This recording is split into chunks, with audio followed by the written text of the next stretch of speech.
जय हिंद साथियों, आप सभी लोगों का दिनेश सर आईटी में एक बार बहुत बहुत स्वागत है। जैसा कि आप लोग पता है, हम जब भी आते हैं कोई नई जानकारी नई अपडेट के साथ आते हैं। आज हम बात करने वाले हैं मध्य प्रदेश में ग्राम रोजगार सहायक का जो फॉर्म है वो आपको किस तरह भरना है। क्योंकि मेरे पास कुछ कमेंट आए थे कि सर अब जो क्वालिफिकेशन को क्या डालनी है, कैसे कैसा लिखना पड़ेगा, तो हमें आप फॉर्म भर के बता दीजिए। तो आप वीडियो में वही बात करने वाले हैं ताकि आप लोग जो फॉर्म है वो आप लोग समय पर भर सकें और जमा कर सकें। चलिए हम बात कर लेते हैं। देखिए, आपका इस तरह का जो फॉर्मेट है वो आपका इस तरह का ये फॉर्मेट वो ये पूरा रहने वाला है, ठीक है ना। अब आप लोगों को देखिए कैसे करना है, और आपको लोग फॉर्म जमा करने के पश्चात आप लोग पावती भी लेना है सब, ठीक है ना, जहाँ पे आप लोग जमा करोगे।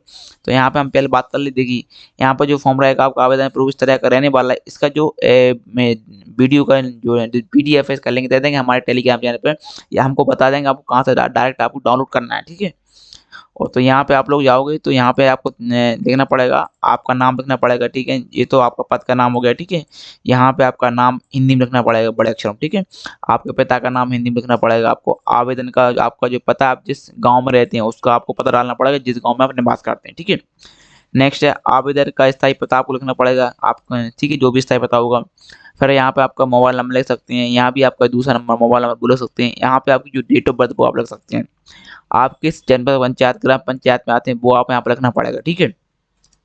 आपको यहाँ पे जो आपकी डेट ऑफ बर्थ वो लिखना पड़ेगा आपको। और यहाँ पे आप मतलब 1 जनवरी 2023 को कितने दिन कितने वर्ष कितने माह के हो गए वो आपको यहाँ पे लिखना पड़ेगा। आप किस जाति से बिलोंग करते हैं, ओबीसी एसटी, ठीक है ना, वो यहाँ पे रखना पड़ेगा। फिर आप यहाँ पे किस वर्ग से आते हैं उसको आप टिक लगाना पड़ेगा, ठीक है, यहाँ पे। और आप यदि विकलांग हैं तो यस करें, किस तरह के विकलांग हैं वो आपको वो लिखना पड़ेगा। और क्या आप मध्य प्रदेश के मूल निवासी हैं तो यहाँ पर करें हाँ, ठीक है ना। किस गृह जिले का नाम लिखना पड़ेगा, मतलब आपको यहाँ पर हाँ लिखना पड़ेगा। और कोष्टक में आप लिखते हैं यहाँ पर जिले का नाम, भाई किस जिले से आप बिलोंग करते हैं। आपको फिर जो शैक्षणिक योग्यता है, यानी आपने जो 12वीं पास की किस बोर्ड से की है, यदि आपने एमपी बोर्ड से की है तो यहाँ पे लिखें एमपी बोर्ड। किस वर्ष की है, उस वर्ष का नाम लिखना पड़ेगा। किस विषय से की है आपने, एग्रीकल्चर से की है, बायोलॉजी से की है, आर्ट्स से की है, जिससे की है आपने वो यहाँ पे लिखना पड़ेगा। आपके उसमें प्राप्त अंक कितनी हो वो लिखना पड़ेगा।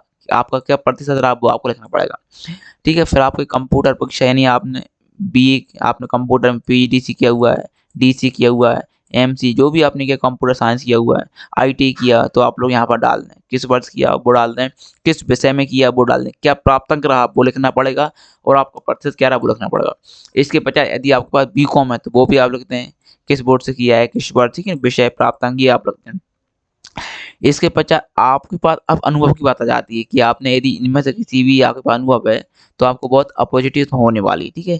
यदि मान लो आपके पास अकाउंटेंसी का या कंप्यूटर एप्लीकेशन का या डाटा एंट्री ऑपरेटर का या आर्किटेक्ट असिस्टेंट, इनमें से चारों में से कोई एक ही आपके पास अनुभव है तो आप लिख सकते हैं यहाँ पर। वो भी आपका आईटी के संबंधित होना चाहिए, ठीक है ना, और मिनिमम 6 माह का, ठीक है।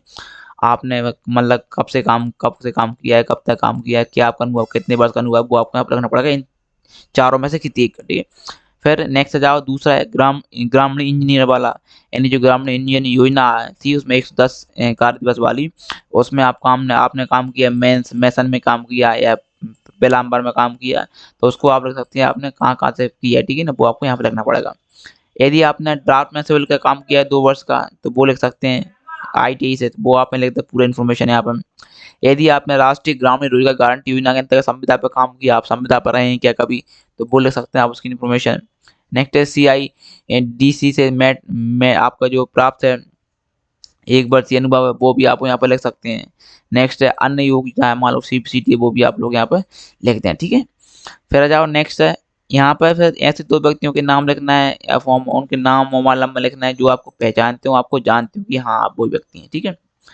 फिर इसके ये रहेगा आपका घोषणा पत्र रहेगा, यहाँ पे आपका दिनांक लिखना है, आपका स्थान लिखना है और आपकी सिग्नेचर प्लस साइन ये लिखना है, ठीक है ना।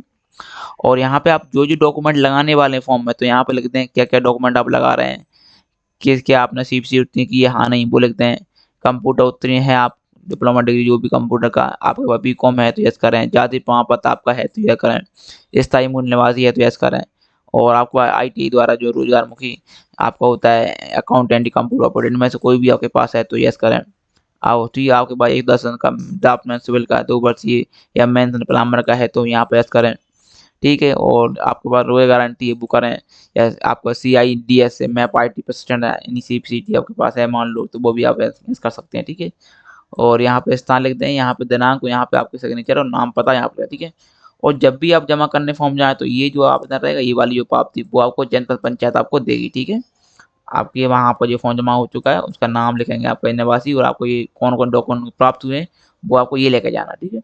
तो ये जो पीडीएफ था ये था आपका, मैंने इस संबंध में पहले वीडियो बना दिया था, इस नोटिस जैसे इसका नोटिफ़िकेशन आया था, वो आप वीडियो हमारा देख लें, या हम इस वीडियो को डिस्क्रिप्शन लिंक दे देंगे, ये आपका था अलीराजपुर का, ठीक। अब आपको डाउनलोड कहाँ से करना है, तो आप लोग यहाँ पे जाओगे इसकी वेबसाइट पे, ठीक है? इसको आपको जाना अलीराजपुर की, ठीक है ना? यहाँ पे अलीराजपुर.nic.in और आपको यहाँ पे दिख जाएगा, फर्स्ट पे दिख जाएगा आपका रिक्वायरमेंट, ठीक है? ये दिख रहा है आपको रिक्वायरमेंट, इस पे दिख जाएगा आप लोगों को ये वाला, ठीक है? यहाँ पे आप लोगों को इसकी डेट है 3 से स्टार्ट है और 18 जुलाई इसकी रहने वाली, ठीक है?